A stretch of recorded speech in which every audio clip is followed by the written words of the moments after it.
ప్రభువా, ఇంత అద్భుతంగా జరిగించడానికి కృప చూపించినందుకు నీకు స్తోత్రాలు ఇస్తున్నాం తండ్రి.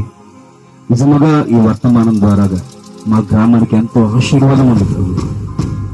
ఇక్కడ కూడి వచ్చిన ప్రతి ఒక్కరి హృదయాలలో ఆ వాక్యము ఫలించాలని ప్రార్థిస్తున్నాం ప్రభు.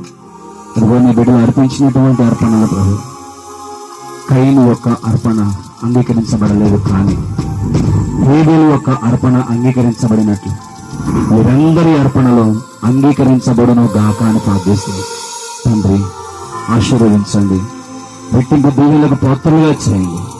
వారు అర్పించినటువంటి ఈ ధనము అనే అర్పణ కంటే కూడా తమ జీవితాలను, తమ హృదయాలను, ఇంకా ఎవరైతే మారుమూర్తి పొందలేదు, రక్షణ పొందలేదు, ఈ రాత్రి ఒక తీర్మానంలోనికి వచ్చి దేవా మారు పొంది రక్షణ పొందడానికి సహాయం చేయండి.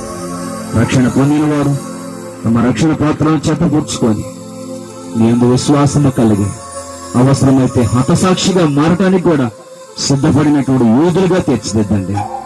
ఈ చిత్తమైతే నాయన మరొక సమయం ఇలాంటి సభలు ఇంకా అద్భుతంగా జరిగించుకోవడానికి మీ బిడ్డలను బలపరచండి. దీనికోసం నాయన వారు పడిన ప్రయాసం, పరిచారకులు చేసినటువంటి పరిచర్యను బట్టి ప్రతి ఒక్కరిని దీవించి ఆశీర్వదించి ప్రతిఫలం దయచేయమని యేసు నామమున అడుగుతున్నాను తండ్రి, ఆమేన్.